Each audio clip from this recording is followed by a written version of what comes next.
ಪೂಜೆ ಒಂದು purification process, introspection process. ಪೂಜೆಯಲ್ಲಿ ನಾವು ನಮ್ಮನ್ನು ದೃಢಪಡಿಸ್ಕೋಬೋದು, ಬಲಪಡಿಸ್ಕೋಬೋದು, ನಮ್ಮನ್ನು ನಾವು ಪುಷ್ಟಿಗೊಳಿಸ್ಕೋಬೋದು. ಒಂದೇ ಒಂದು ಯೋಚನೆ ಸಾಕು. ಮನುಷ್ಯನಿಗೆ ಒಂದು ಯೋಚನೆ ಅವನನ್ನು ಉನ್ನತ ಮಟ್ಟಕ್ಕೆ ಕರ್ಕೊಂಡು ಹೋಗುತ್ತೆ. ಚಾಯ್ಸ್ ನಮ್ಮದು. ಅಥವಾ ಒಂದು ಯೋಚನೆ ಅವನನ್ನು ಕೆಳಗಡೆ ಇಳಿಸುತ್ತೆ. ಆ ಯೋಚನೆ, ಅದರಲ್ಲಿರೋ ವೈಬ್ರೇಷನ್, ಅದರಲ್ಲಿರೋ ಎಮೋಷನ್, ಅದರ ಇಂಟೆನ್ಷನ್, ಇವೆಲ್ಲನೂ ಬಹಳ ಪರಿಸರದ ಮೇಲೆ ಪರಿಣಾಮ ಆಗುತ್ತೆ. ನಾವು ಬಹಳ ಜವಾಬ್ದಾರಿಯಿಂದ ಒಂದು ಯೋಚನೆ ಮಾಡಬೇಕಾದರೂ ಜವಾಬ್ದಾರಿಯಿಂದ ಮಾಡಬೇಕು. ಧ್ಯಾನದಲ್ಲಿ ನಮ್ಮ ಯೋಚನೆಗೆ ಬಲ ಬರಬೇಕಾದ್ರೆ ಎಲ್ಲ ಪಾಸಿಟಿವ್ ಯೋಚನೆಗಳು, ಅಂದರೆ ಡಿವೈನ್ ಯೋಚನೆಗಳು. ಡಿವೈನ್ ಯೋಚನೆ ಪರಮಾತ್ಮನ ಗುಣ, ಕ್ವಾಲಿಟಿ ಯೋಚನೆಯಲ್ಲಿ ಬರಬೇಕಾದ್ರೆ ಪರಮಾತ್ಮನ ಗುಣ ಇನ್ವೋಕ್ ಮಾಡಬೇಕು ನಮ್ಮ ಯೋಚನೆಯಲ್ಲಿ. ಒಂದು ಧ್ಯಾನ ಅಂದರೆ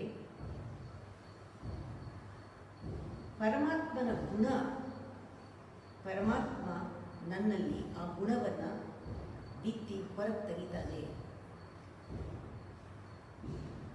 ಅಂದರೆ ನಾವು ಕೂತ್ಕೊಂಡು ಯೋಚನೆ ಮಾಡಬೇಕಾದ್ರೆ ಒಂದು ಯೋಚನೆ ಬಂದರೆ ಆ ಯೋಚನೆ ಒಂದು ಮಂಡಲವನ್ನು ಸೃಷ್ಟಿ ಮಾಡುತ್ತೆ. ಎಲ್ಲ ಯೋಚನೆಗಳು ಒಂದು ಮಂಡಲ ಸೃಷ್ಟಿ ಮಾಡುತ್ತೆ, ಒಂದು ಆರಾ ಸೃಷ್ಟಿ ಮಾಡುತ್ತೆ. ಅದರಿಂದ ನಮ್ಮ ಯೋಚನೆಗಳು ಡಿವೈನ್ ಆಗಿದ್ದರೆ, ನಮ್ಮ ಯೋಚನೆಗಳಿಗೆ ಆ ಪರಮಾತ್ಮನ ಗುಣಗಳಿದ್ದರೆ, ಅಂತಹ ಯೋಚನೆಗಳು ಯಾವ ಕೆಟ್ಟ ಯೋಚನೆಗಳನ್ನು ಒಳಗಡೆ ಬರೋದಕ್ಕೆ ಬಿಡೋದಿಲ್ಲ.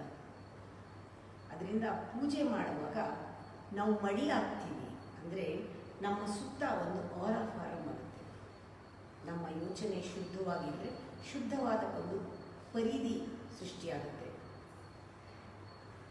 ಆ ಪರಿಧಿ ಒಳಗೆ ಅದು ಡಿವೈನ್ ಪರಿಧಿ ಆಗಿದ್ದರೆ, ಅದರ ಕ್ವಾಲಿಟಿ ಚೆನ್ನಾಗಿದ್ದರೆ, ಅದರಲ್ಲಿ ಅಹಂಕಾರದಿಂದ ಬಂದಿಲ್ಲದೆ ಇದ್ದರೆ, ಅದು ನಮ್ಮ ಒಳಗಡೆ ಸೆಂಟರಿಂದ ಬಂದಿದ್ದರೆ, ಆ ಪರಿಧಿ ಒಳಗೆ ಯಾವ ಕೆಟ್ಟ ಯೋಚನೆಗಳು ಒಳಗೆ ಬರುವುದಿಲ್ಲ. ಆ ಥರ ಪೂಜೆಯಲ್ಲಿ ನಮಗೆ ಒಂದು ದಿಗ್ಬಂಧನ ಆಗುತ್ತೆ. ಈ ದಿಗ್ಬಂಧನ ಆ್ಯಕ್ಚುಲಿ ಹೊರಗಡೆಯಿಂದ ಕೆಟ್ಟ ಎನರ್ಜಿ ಒಳಗೆ ಬರುವುದಿಲ್ಲ. ಈ ಮಂಡಲದೊಳಗೆ ನಾನು ಈ ಮಂಡಲದೊಳಗೆ ಸೇರಿಕೊಳ್ತೀನಿ, ಈ ವಾತಾವರಣದೊಳಗೆ ಸೇರಿಕೊಳ್ತೀನಿ, ನಾನು ಇದಕ್ಕೆ ಕೇಂದ್ರವಾಗ್ತೀನಿ.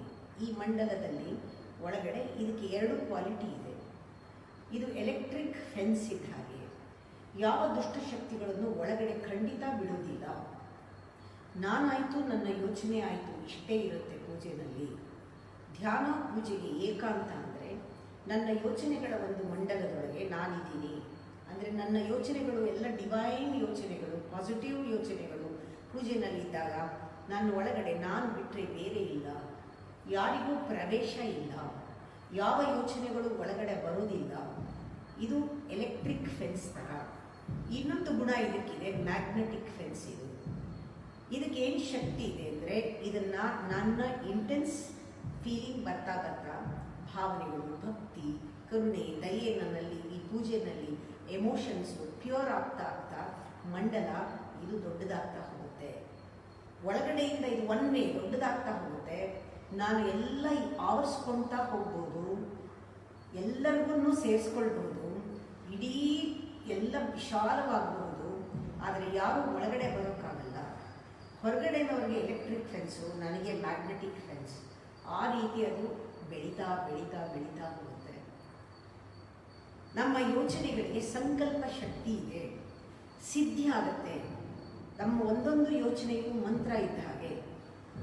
ಅದು ಯೋಚನೆ ಯದ್ಭಾವಂ ತದ್ಭವತಿ ಇರೋದು ಎಷ್ಟು ಸತ್ಯ ಅಂದರೆ, ಮಂತ್ರ ಹೇಗೆ ಸಿದ್ಧಿ ಆಗುತ್ತೋ ಅದನ್ನು ಶ್ರದ್ಧೆಯಿಂದ ಹೇಳಿದಾಗ, ಹಾಗೆ ನಮ್ಮ ಯೋಚನೆಗಳಲ್ಲಿ ಶ್ರದ್ಧಾ ಭಕ್ತಿ ಎಲ್ಲ ಇದ್ದಾಗ ಇದು ಮ್ಯಾನಿಫೆಸ್ಟ್ ಆಗುತ್ತೆ. ಅದರಿಂದ ನಾವು ಚೆನ್ನಾಗಿ ನಮಗೆ ಗೊತ್ತಿರಬೇಕು, ನಾನು ಕೆಟ್ಟ ಯೋಚನೆ ಮಾಡಿದರೆ ಅದು ನನ್ನ ಕೆಳಗೆ ಹಾಕತ್ತೆ, ಅದು ಕೆಟ್ಟ ಒಂದು ಪರಿಸರವನ್ನು ಸೃಷ್ಟಿ ಮಾಡುತ್ತೆ, ಕೆಟ್ಟ ಪರಿಧಿಯನ್ನು ಉಂಟು ಮಾಡುತ್ತೆ. ಪ್ರತಿಯೊಂದು ಯೋಚನೆಯೂ ಕೂಡ ಒಂದು ಫೀಲಿಂಗ್ಗೆ ಬಂದೇ ಬರುತ್ತೆ. ಕೆಟ್ಟದ್ದೋ ಒಳ್ಳೆಯದು ಫೀಲಿಂಗ್ಗೆ ಬಂದೇ ಬರುತ್ತೆ. ಆ ಫೀಲಿಂಗಿಗೆ ಬಂದು ಹೆಲ್ತ್ಗೆ ಬರುತ್ತೆ. ಹೆಲ್ತಿಂದ ರಿಲೇಷನ್ಶಿಪ್ ಹಾಳಾಗುತ್ತೆ. ರಿಲೇಷನ್ಶಿಪ್ಪಿಂದ ವಾತಾವರಣ, ಪರಿಸ್ಥಿತಿ, ಸಿಚುಯೇಷನ್ನು ಎಲ್ಲ ಹಾಳಾಗುತ್ತೆ. ಅದರಿಂದ ಒಂದಕ್ಕೊಂದು ಕನೆಕ್ಷನ್ ಇದೆ. ಅದೇ ನಮಗೆ ಪಾಸಿಟಿವ್ ಯೋಚನೆಗಳಿದ್ದರೆ ಅದು ಮನಸ್ಸಿನಿಂದ ಯೋಚನೆಗಳು ಅದು ಕರೆಕ್ಟಾಗಿ ನಮ್ಮ ಫೀಲಿಂಗ್ಗೆ ಬಂದು ಪರಿಸ್ಥಿತಿಯನ್ನು ಕಂಟ್ರೋಲ್ ಮಾಡೋಕ್ಕೆ ಶುರು ಮಾಡುತ್ತೆ. ನಾವು ಸಂಪೂರ್ಣ ಕಂಪ್ಲೀಟ್ ಕಂಟ್ರೋಲ್ನಲ್ಲಿ ಇರ್ತೀವಿ. ಸಿಚುಯೇಷನ್ ಆಗಲಿ ಏನೇ ಸಮಸ್ಯೆಗಳಾಗಲಿ ಏನೇ ಬರಲಿ ಅದು ನಮ್ಮನ್ನು ಆಳೋದಿಲ್ಲ. ಆ ಥರ ಸಿಚುಯೇಷನ್ ಇರ್ತೀವಿ. ಅದಕ್ಕೆ ಇದನ್ನು ಒಂದು ರಕ್ಷಾ ಕವಚ ಅಂತ ಹೇಳ್ತಾರೆ. ಶ್ರೀರಕ್ಷಾ ಕವಚ. ಇದು ಕವಚದ ಹಾಗೆ ನಮ್ಮನ್ನು ಆವರಿಸ್ಕೊಂಡಿರುತ್ತೆ. ಇಲ್ಲಿ ನಾವು 100% ಪ್ರೊಟೆಕ್ಟೆಡ್, ಬೇರೆಯವರು 100% ಸೇಫ್. ಇದು ಡೆಸ್ಟಿನಿ ಬದಲಾಗುತ್ತೆ. ಈ ಒಂದೊಂದು ಸತಿ ಆಲೋಚನೆ ಆ ರೀತಿ ಬಂದಾಗೆಲ್ಲ ಒಂದು ಪೂಜೆ ಆಗುತ್ತೆ ನಮ್ಮಲ್ಲಿ. ಇದು ಒಂದು ಸುರಕ್ಷಾ ಮಂಡಲ ಅಂತಲೇ ಹೇಳಬೇಕು. ನಾವು ಪ್ರತಿ ಮೆಡಿಟೇಷನ್ನಲ್ಲಿ ಅಥವಾ ಧ್ಯಾನದಲ್ಲಿ ಜಪದಲ್ಲಿ ಕೂತಿದ್ದಾಗ ನಾವು ಒಂದು ಕೇಂದ್ರವಾಗಿ ಸುತ್ತ ಒಂದು ಮಂಡಲವನ್ನು ಸೃಷ್ಟಿ ಮಾಡಬೇಕು. ಆ ಮಂಡಲದಲ್ಲಿ ಪರಮಾತ್ಮನನ್ನು ಪ್ರವೋಕ್ ಮಾಡಬೇಕು. ಮೇಲಿಂದ ಎನರ್ಜಿನೂ ಬರುತ್ತೆ, ನಮ್ಮ ಒಳಗಡೆ ಇರೋ ಎನರ್ಜಿನ ತೆಗೆಯೋಕ್ಕೆ ಕನೆಕ್ಟ್ ಮಾಡಬೇಕು. ಆಗಲೇ ಮಂಡಲ ವಿಸ್ತಾರವಾಗೋದು. ಬರೀ ಕೂತ್ಕೊಳ್ಳೋದಲ್ಲ, ಮೇಲಿಂದ ಎನರ್ಜಿ ಬರೋ ಹಾಗೆ ನಮ್ಮನ್ನು ನಾವು ಓಪನ್ ಆಗಿ ರಿಸೀವ್ ಮಾಡಬೇಕು, ಪ್ರವೋಕ್ ಇನ್ವೋಕ್ ಮಾಡಬೇಕು.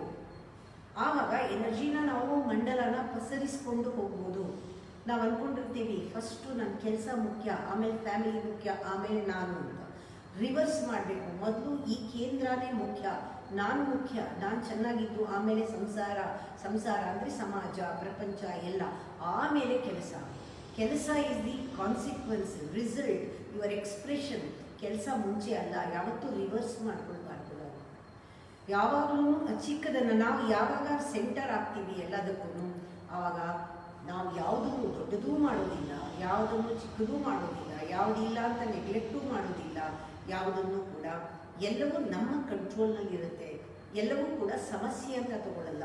It's part of one play, it's a part of the game, it's part of life.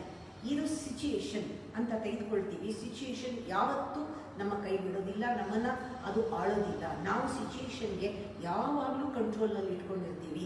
ಪರಿಸ್ಥಿತಿ, ಪರಿಸರ ಎಲ್ಲವೂ ನಮ್ಮ ಕಂಟ್ರೋಲ್ನಲ್ಲಿರುತ್ತೆ. ಯಾಕೆಂದರೆ ನಾವು ಸೆಂಟರ್ ಆಗಿರ್ತೀವಿ. Puja is to find your own centre. ಆ ಸೆಂಟರ್ನ ತಿಳ್ಕೊಳ್ಳೋಕ್ಕೆ ನಮಗೆ ಬೇಕಾಗಿರೋದು ಡಿವೈನ್ ಕ್ವಾಲಿಟಿ. ಡಿವೈನ್ ಕ್ವಾಲಿಟಿನಲ್ಲಿ ನಮಗೆ ನಿಜವಾದ ಸೆಂಟರ್ ಸಿಗುತ್ತೆ. ಸುಮ್ಮನೆ ಆರೋಪ ಮಾಡಿಕೊಂಡ್ರೆ ಒಳ್ಳೆ ಗುಣಗಳು, ಅದು ಸೆಂಟರು, ಅದು ಸಬ್ಸ್ಟಿಟ್ಯೂಟ್ ಸೆಂಟರ್, ಅದು ಕ್ರಿಯೇಟೆಡ್ ಸೆಂಟರ್, ಅದು ಅಹಂಕಾರದಿಂದ ಕ್ರಿಯೇಟ್ ಮಾಡಿರೋ ಸೆಂಟರು. ಇದು ಯಾರಿಗೂ ಏನೂ ತಲುಪೋದು ಇಲ್ಲ, ಯಾವುದು ನಮಗೆ ಬರೋದು ಇಲ್ಲ.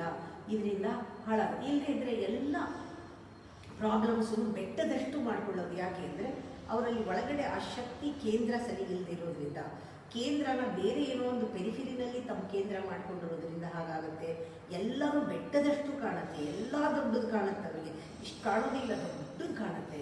ಯಾರು ಸೆಂಟರ್ ಮಾಡ್ಕೊಂಡಿರ್ತಾರೋ ಅವರು ಬೆಟ್ಟದಂಥ ಪ್ರಾಬ್ಲಮ್ ಇದ್ದರೂ ಕೂಡ ಅದನ್ನು ಸಾಸಿವೆ ಮಾಡಿ ಹೊಸದು ಹತ್ತಿ ಥರ ಉಫ್ ಅಂತ ಓದ್ಬಿಟ್ಬಿಡ್ತಾರೆ.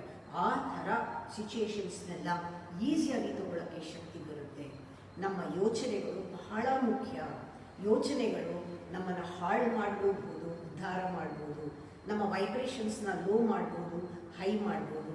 ನಮ್ಮ ಪರಿಸರನ ಹಾಳು ಮಾಡ್ಬೋದು, ಅದನ್ನು ಇಂಪ್ರೂವ್ ಮಾಡ್ಬೋದು. ನಮ್ಮ ಡೆಸ್ಟಿನಿನ ನಾಶ ಮಾಡ್ಬೋದು ಅಥವಾ ಇನ್ನೂ ಚೆನ್ನಾಗಿ ಮಾಡ್ಬೋದು.